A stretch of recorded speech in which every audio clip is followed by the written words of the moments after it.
Captain Minu stood in the center of the Galactic Council chamber, his hands clasped behind his back. The massive room stretched out before him like an arena. Hundreds of alien delegates sat in their elevated seats, looking down at the human delegation. Some had scales, some had tentacles, some glowed with their own light.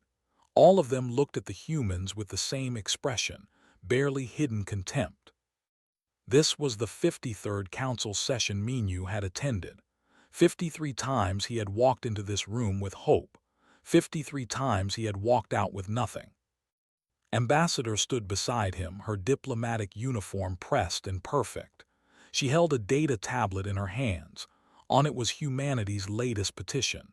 She had written it carefully, choosing every word to sound respectful and reasonable. She had worked on it for 3 months. Honored Council, began, her voice clear and professional. The Human Federation once again requests full voting rights within this assembly. We have met every requirement. We have opened our borders to inspection. We have shared our technology. We have contributed to council defense funds. We ask only for the same rights granted to every other member species. The chamber was silent for exactly 3 seconds. Then the laughter started. It began with the delegation. Their reptilian faces split into wide grins that showed too many teeth. The sound that came from their throats was like rocks grinding together. Soon, other species joined in. The crystalline made a sound like wind chimes. The gaseous created a rumbling that shook the air. Delegate of the stood up. His scales were deep red, marking him as old and powerful among his kind. The humans are persistent, I will give them that, he said, his voice booming across the chamber. Like small children asking for adult privileges. How adorable. More laughter. Minu's jaw tightened, but his face remained calm. He had learned this skill over 3 years. Smile, nod, stay polite. That was the human way in the council. The representative, a being made of living crystal named, spoke next. Her voice was like music, beautiful and cold. Perhaps in another century humanity will be ready. You are so young, so new to the stars, you must learn patience.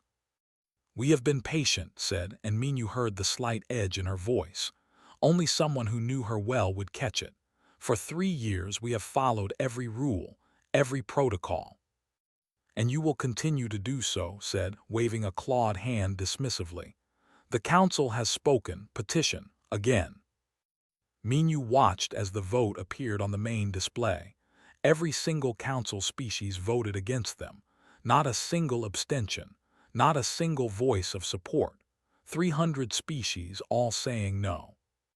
That was normal, expected, even. But then came the next item on the agenda, and Minu felt his carefully maintained calm begin to crack. Sitting in the human delegation area, touched Minu's arm gently.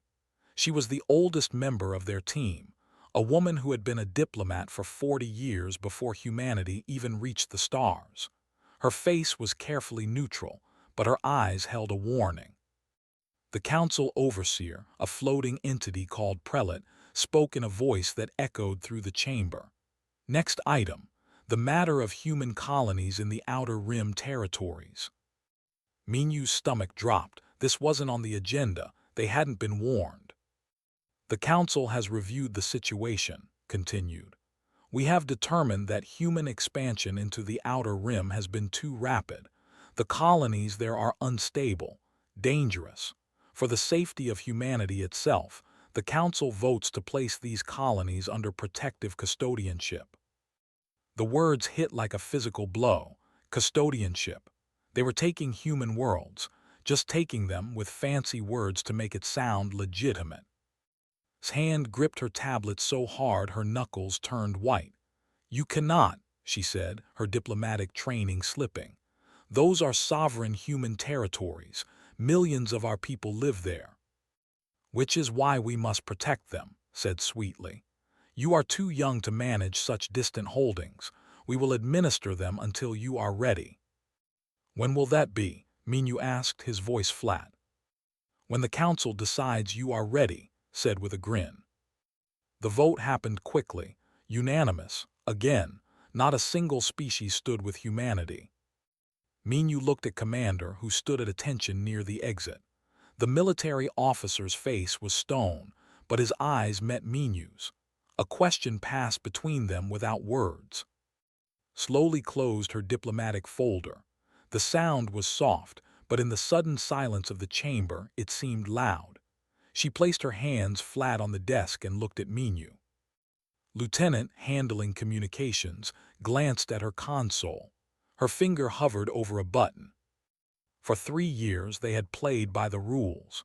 3 years of insults, dismissals, and condescension.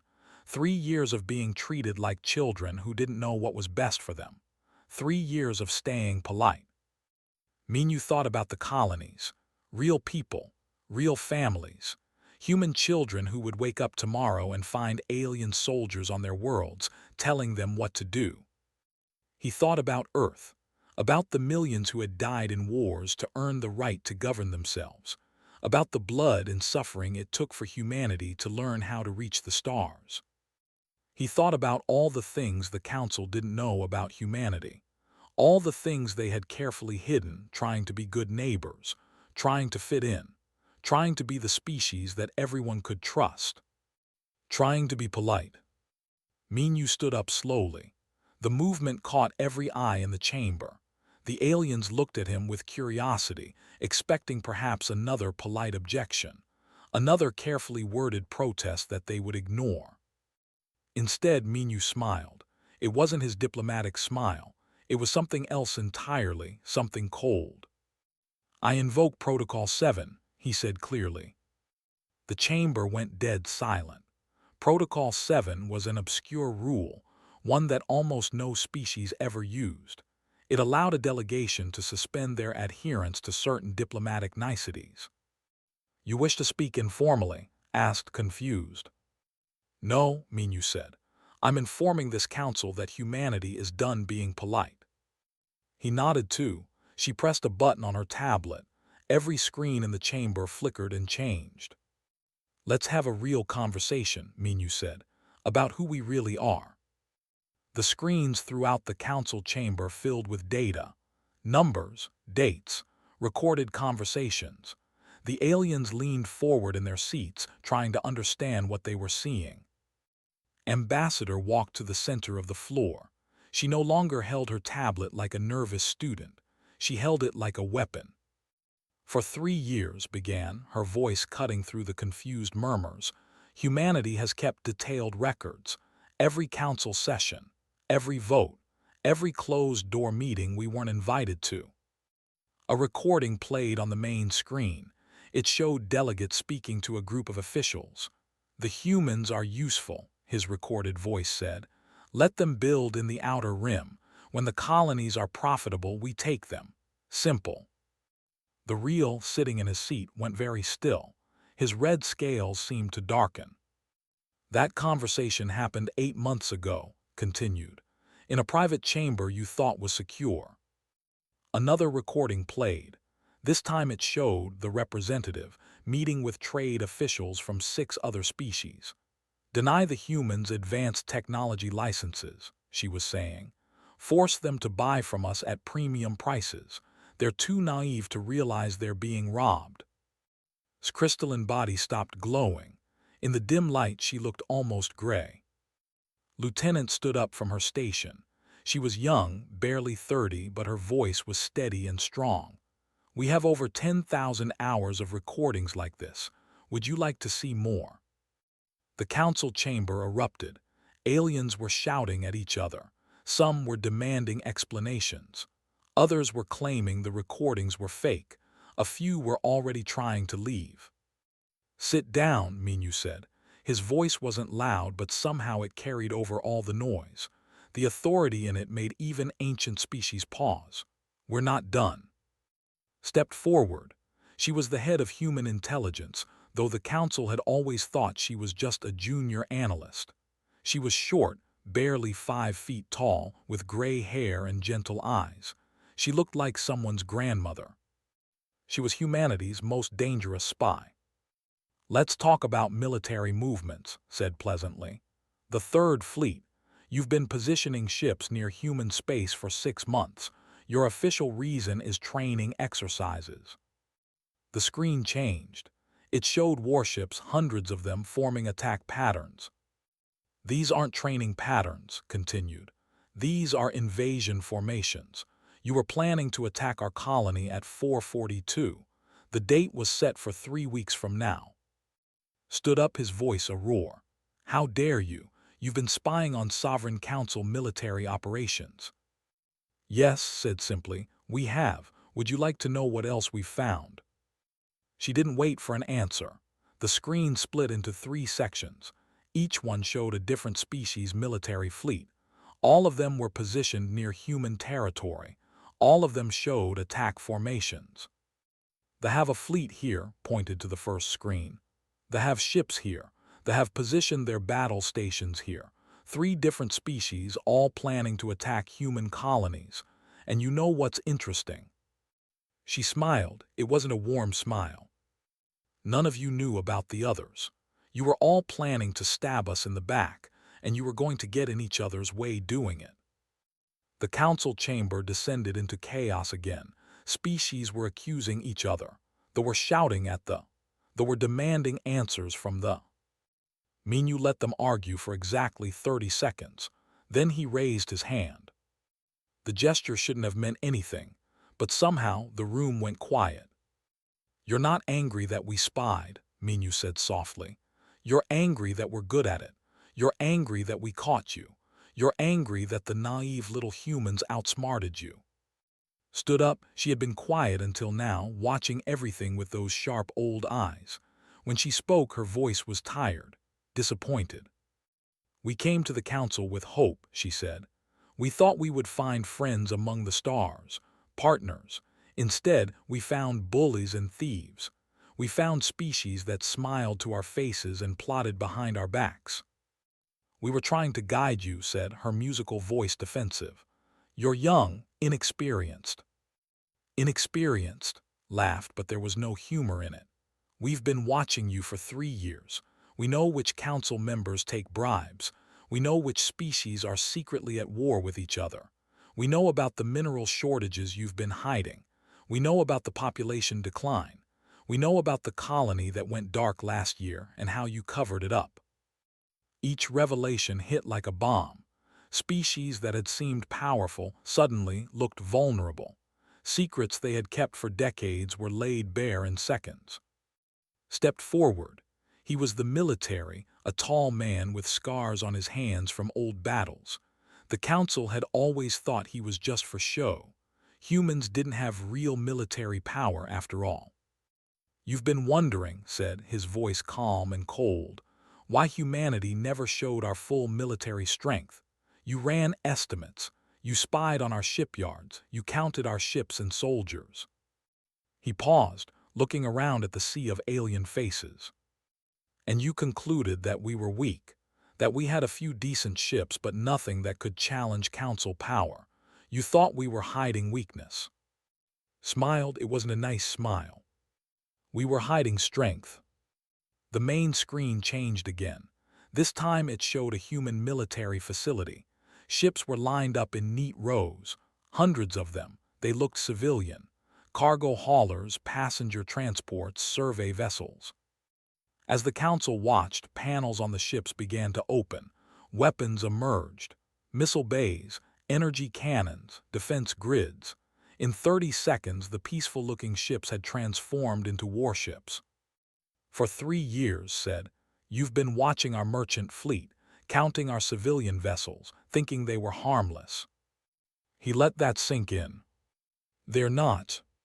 More footage played. Human colonies that looked undefended suddenly activated shield systems. Orbital stations that seemed purely commercial revealed hidden weapon platforms. Survey ships that were supposedly mapping asteroids showed advanced tactical capabilities. "We didn't build warships that could pretend to be merchants," explained. "We built merchants that could fight like warships. Every civilian vessel in human space can be converted to military use in under an hour." Prelate, the council overseer, finally found his voice. This This is a violation of Council military restrictions. You agreed to limits on your fleet size. We agreed to limits on military vessels, Minu corrected. We never agreed to limits on how well-armed our civilian vessels could be. You never asked. You assumed. Brought up another display. Human military doctrine is simple. We don't have a standing army waiting around. We have a civilization that can become an army when needed. Every colony, every station, every ship, all of them are ready to fight.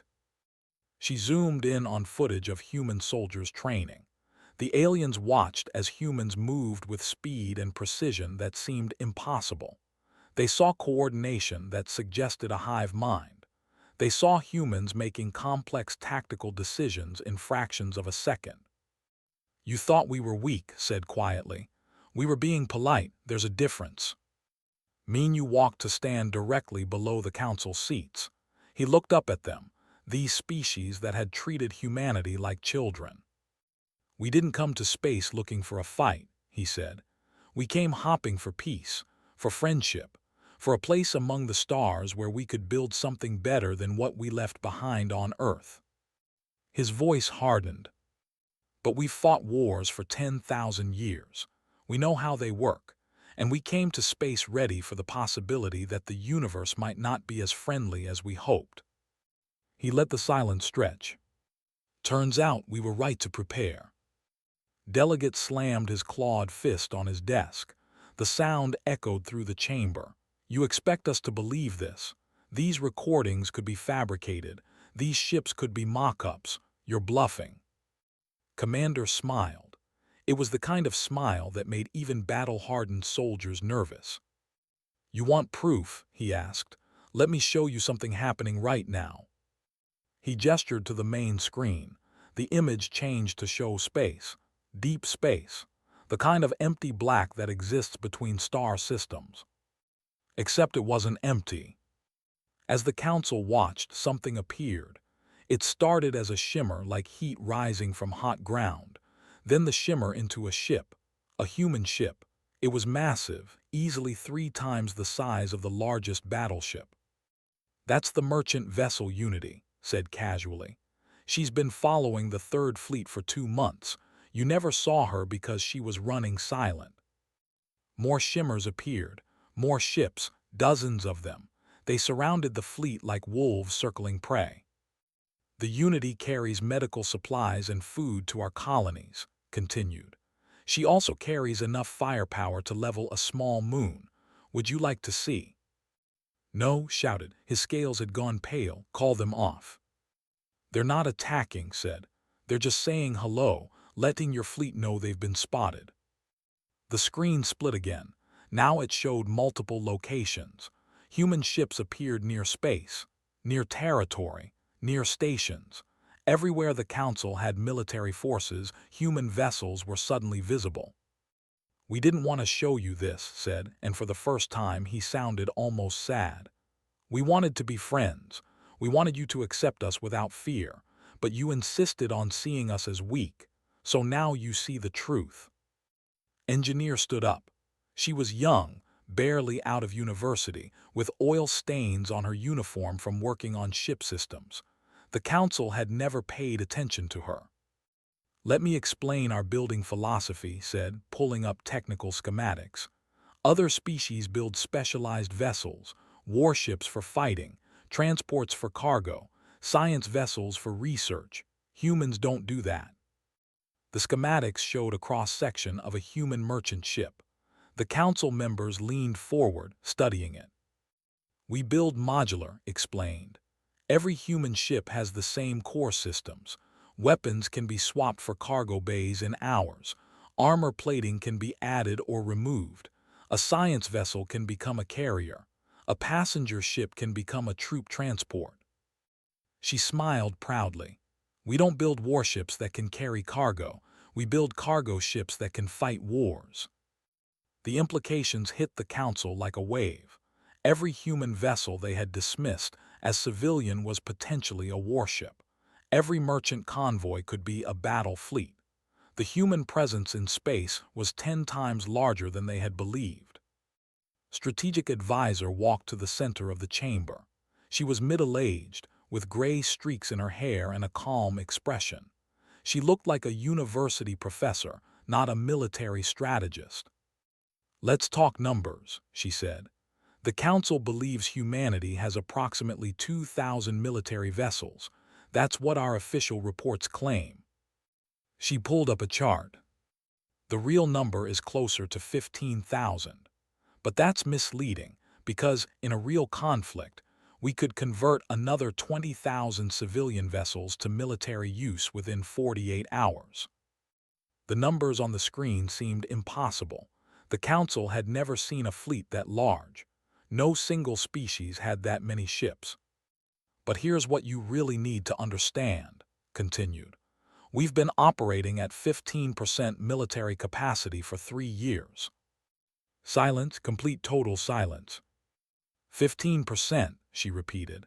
"We deliberately kept our forces small and scattered. We hid our capabilities. We made ourselves look weak." "Why?" asked, her crystal voice barely a whisper. "Because we were afraid," said honestly. "Not of you, of ourselves. Humans have a bad habit of escalating conflicts. We didn't want to trigger a war just by looking too strong. So we hid."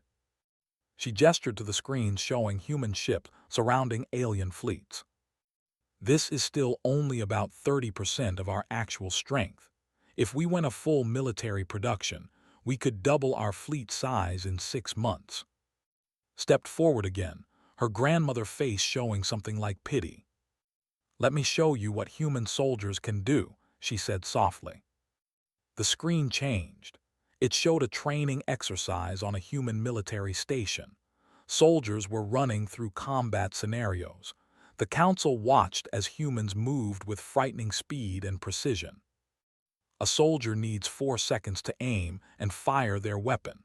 A human soldier can do it in under a second. A warrior requires 3 teammates to coordinate complex tactics.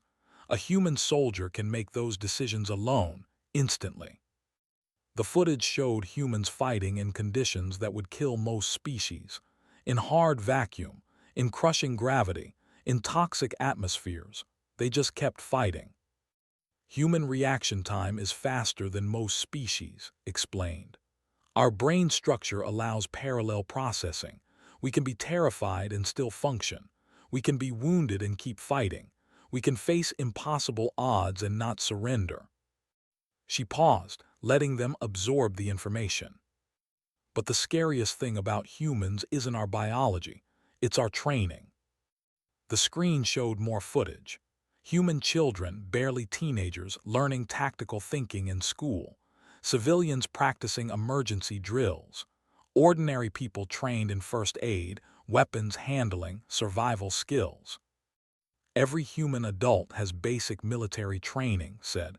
"It's part of our education. We don't have soldiers and civilians. We have a whole species that knows how to fight." Medical officer spoke up. He was a quiet man, usually found in the medical bay. The Council had assumed he was just a doctor. "Let me explain human biochemistry," said, pulling up biological data. "When humans face danger, our bodies flood with chemicals. Adrenaline, cortisol, endorphins. These chemicals do several things." He pointed to the data. "First, they make us faster, stronger. Our reaction time drops by 30%. Our pain tolerance increases dramatically. We can perform physical feats that would normally be impossible." The aliens were staring at the medical data like it was describing a nightmare. "Second, these chemicals affect our judgment. We become more aggressive, more willing to take risks, more capable of violence. Most species become paralyzed by fear. Humans become dangerous." "But surely," Prelate said weakly, "this response fades quickly." "No," said simply. "Humans can maintain combat readiness for hours, days even. We evolved to hunt prey across vast distances, to fight predators larger than ourselves, to survive in environments that killed almost everything else." He looked around the chamber. "You think humans are just another species. We're not. We're persistence predators from a death world. Our planet tried to kill us for millions of years. We didn't just survive, we thrived. We conquered our entire world. And then we looked up and decided to conquer space too. The chamber was silent. Really, truly silent. The kind of silence that comes when people realize they've made a terrible mistake. Minyu walked back to the center. He looked up at the council, these powerful species who had been so certain of their superiority.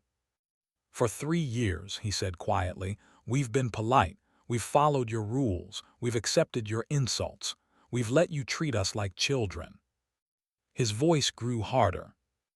We did this because we hoped you would see reason, that you would judge us on our merits, that you would treat us with the respect one intelligent species shows another. He gestured to the screens showing human military power. Instead, you plotted to steal our worlds. You conspired to keep us weak. You laughed at us. Minyu's expression was cold. So now you know. This is who we really are. This is what we've been hiding, and you need to ask yourself a very important question. He paused. If this is us being polite, what do we look like when we're not? Ambassador stepped forward again. Her diplomatic mask was completely gone now. She looked like a teacher about to give a difficult lesson to students who hadn't been paying attention. I think, she said slowly, that the council doesn't understand where humans come from. Not really. So let me tell you about Earth. The main screen changed. It showed a blue-green planet, beautiful and peaceful from space. This is our home, said. It looks nice, doesn't it? From up here you can't see what it really is. The image zoomed in, closer, closer, until they could see the surface. Earth is what we call a death world, explained. The gravity is crushing by galactic standards. The weather kills thousands every year. We have storms that can flatten cities, waves that can destroy coastlines, earthquakes that can split the ground open. She gestured to the screen, which now showed footage of natural disasters, hurricanes, tsunamis, volcanic eruptions. But nature isn't the scary part, continued. Let me show you our history.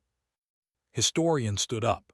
He was an older man, wearing simple clothes with kind eyes behind thick glasses. He looked harmless, but the data he presented was anything but. Human history is 10,000 years old, said. In that time, we have fought approximately 15,000 wars. The number appeared on the screen. The aliens stared at it in disbelief. That's not possible, said. No species could survive that much conflict. We didn't just survive it, said quietly. We thrived because of it. Every war taught us something. Every conflict made us stronger. We learned strategy, tactics, logistics, psychology. We became very, very good at organized violence. The screen showed images from Earth's history, battles involving thousands of soldiers, sieges lasting years, empires rising and falling. But these were primitive conflicts, continued, fought with swords and spears. Then we discovered gunpowder, then engines, then flight, and our wars got worse. The images changed. Now they showed warfare from the 20th century, trenches filled with bodies, cities reduced to rubble, soldiers wearing gas masks against chemical weapons. We call this World War I, said. 20 million dead. We used poison gas.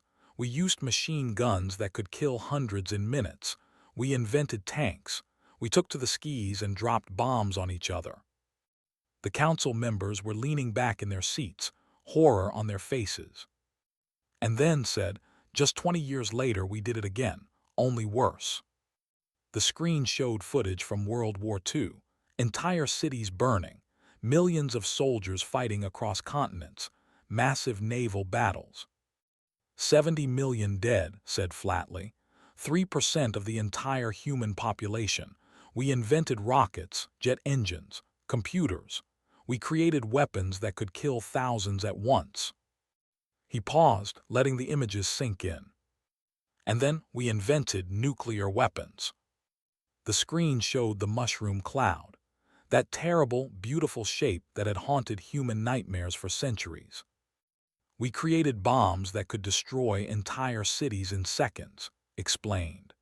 We built enough of them to kill every living thing on Earth multiple times over. And for 50 years, we held these weapons pointed at each other, one mistake away from total extinction. But you didn't destroy yourselves, Prelate said. You're here. Barely said, we came so close, so many times, but we learned, we adapted, we survived our own worst instincts. The images changed again, showing more recent conflicts. Cyber warfare, drone strikes, genetic weapons. We kept fighting, said. We just got more efficient at it, more precise, more deadly. Stood up, her voice was heavy with old pain. You see, the Council doesn't understand something fundamental about humans, she said. Most species discover space travel first, then develop weapons to protect themselves out here. Humans did it backward. She gestured to the historical footage. We invented nuclear weapons decades before we could leave Earth. We had spacecraft capable of destroying planets before we had ships that could explore them peacefully. We learned war first. Peace came later. The screen now showed Earth from space again, but overlaid with data. Numbers, statistics, kill counts. Human children grow up learning about these wars, continued. We teach our history, all of it, the good and the terrible. We don't hide what we've done to ourselves. She looked around at the alien delegates. And do you know what every human child learns from these lessons? That war is horrible, that violence is a failure, that we must do better. Her voice hardened. But we also learn that when war comes anyway, we know how to fight it, and we know how to win. Medical officer took over again, pulling up more biological data. Let me explain something about human psychology, he said. Other species experience fear and become cautious. Humans experience fear and become aggressive. It's called the fight or flight response, but humans chose fight more often than flight. He showed brain scans, chemical readouts, nerve response patterns. When a human is afraid, their brain releases chemicals that suppress pain, that increase strength, that sharpen focus. We literally become more dangerous when we're scared. The aliens were looking at the data with something like horror. But here's the part you need to understand, continued. We can control this response. We can trigger it voluntarily. Human soldiers train to enter combat mode at will, to become killers when needed, and then turn it off and be normal people again. He looked at the Council with those kind doctor's eyes. You've been meeting with humans in diplomatic mode, polite, calm, reasonable. You thought that was who we are, but we can switch, in seconds, from diplomat to warrior, from friend to enemy, and we stay functional the whole time. Pulled up footage that made several council members gasp. It showed human soldiers fighting in a training scenario designed to be unwinnable. They were outnumbered 10-1. Half of them were wounded. They had limited ammunition. They won anyway. This is what we call determination, said. Other species retreat when the odds are bad. Humans push forward. We don't stop. We don't surrender. We keep fighting until we win or until we're dead. Sometimes both. She showed more footage. Humans fighting in zero gravity, in crushing pressure, in toxic atmospheres that would kill most species in seconds. We're not the strongest species, said. We're not the fastest, but we're the most stubborn, the most adaptable, the most willing to do whatever it takes. The screen changed to show something different. Human colonies, cities on alien worlds, terraforming projects, science stations. But here's what the Council never understood, said softly. We're not just good at war, we're good at everything. We had to be. Earth tried to kill us for millions of years. We learned to build, to create, to solve problems, to survive. She gestured to the images. We don't want to conquer the galaxy. We want to explore it, learn from it, build something beautiful among the stars. We want peace. Her voice turned cold. But we learned a long time ago that sometimes peace requires strength. That kindness without power is just weakness. That being nice only works if the other side knows you could be mean. Minyu walked back to the center of the chamber. He looked tired now, sad even. For 3 years, he said, we've shown you our peaceful side, our diplomatic side, the humans who want to be friends, who want to trade and share and grow together. He gestured to all the data, all the footage, all the terrible history they had revealed. Now you've seen our other side, the warriors, the survivors, the species that conquered a death world and then looked up at the stars and said, those two. He let the silence stretch. So here's the question you need to answer.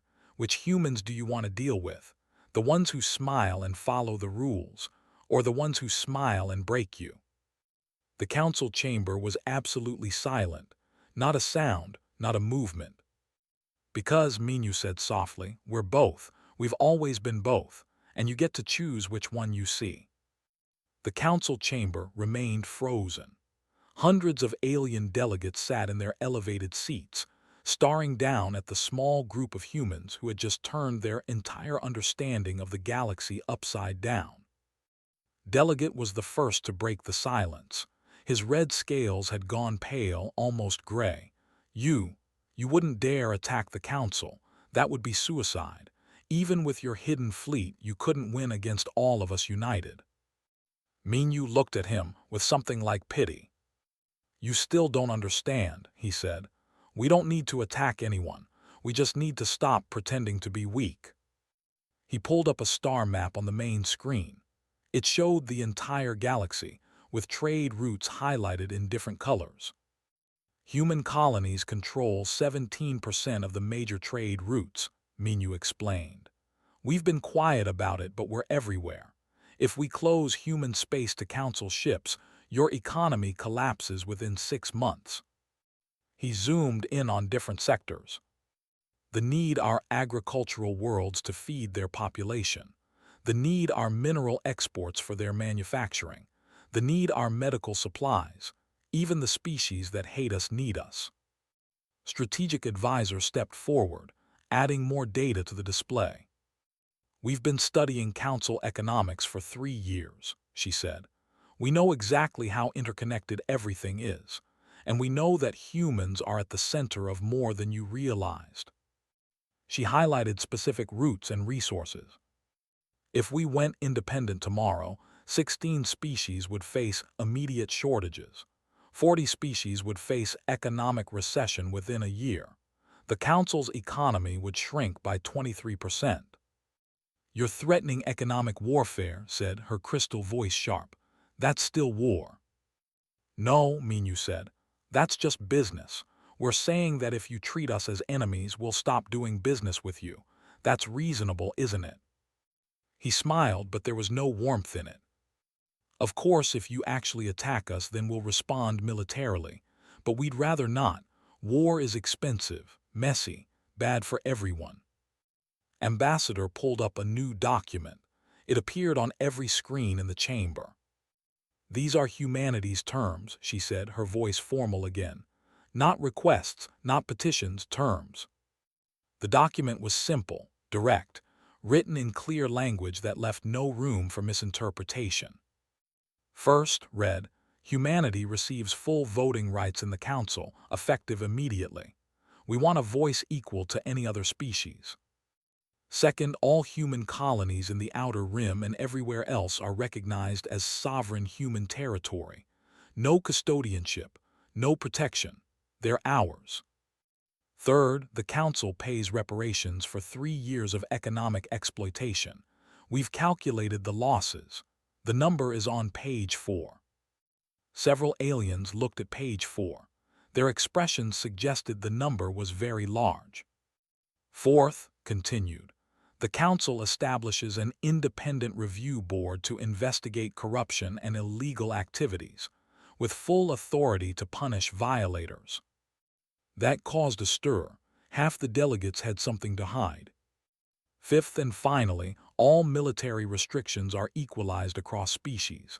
If they can have a certain size fleet, So can humans. If they can have weapons platforms, so can we.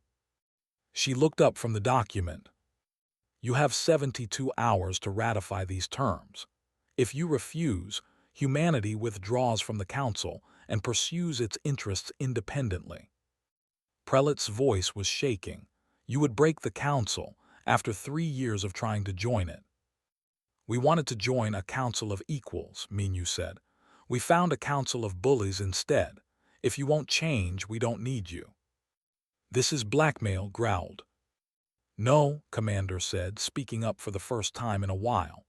This is negotiation, real negotiation where both sides have power. You're just not used to it. Stood up slowly. She looked around at all the alien faces, at 300 species who had thought they ruled the galaxy. You asked us to be patient, she said. We were. You asked us to prove ourselves. We did. You asked us to contribute. We have. And in return, you gave us nothing but contempt. Her voice grew stronger. You took our politeness for weakness. You mistook our patience for stupidity. You thought our kindness meant we couldn't be dangerous. She gestured to all the data still displayed on the screens. We gave you 3 years to do the right thing, to judge us fairly, to treat us with basic respect. You failed. She looked directly at all the delegates who had laughed at human requests. So now you see who we really are, and you have a choice to make. The council chamber erupted into argument. Species were shouting at each other. Some wanted to accept the terms immediately. Others wanted to fight. A few were trying to find a middle ground. Raised her hand, and somehow the gesture cut through the noise. Let me show you one more thing, she said quietly. The screen changed. It showed space around the council station, the massive structure where they were all standing right now. There were ships out there, human ships, hundreds of them. They had been there the whole time, invisible, waiting. The Unity and her sister ships have been in position around this station for 6 hours, said. They arrived when we did. You never saw them. The implications were clear. The Council Station, the center of galactic government, was surrounded by human warships, not attacking, just there. We could have held you hostage, continued. We could have destroyed this station and everyone in it. We chose not to because we don't want war, we want justice. She looked around at the frightened faces. But understand this, we could have. At any moment in the past 3 years we could have. We chose peace. We chose diplomacy. We chose to be polite. Her grandmother's face was sad now. Don't mistake our choice for inability. Minyu walked to stand beneath the council seats one final time. He looked up at them, at these ancient species who thought they knew how the galaxy worked. 72 hours, he said. That's all. Accept our terms and we'll continue being the friendly, helpful humans you thought you knew. Reject them, and you'll learn what it means to have humans as competitors instead of partners. And if we choose to fight, asked, though his voice lacked conviction. Minyu's expression didn't change. Then you'll learn what it means to have humans as enemies. And I promise you, delegate, that's a lesson you don't want. He gestured to his team. We're leaving now. We'll be in human territory waiting for your decision. Choose wisely. The human delegation walked toward the exit. Every alien in the chamber watched them go. These humans who had seemed so small, so weak, so eager to please. They looked different now.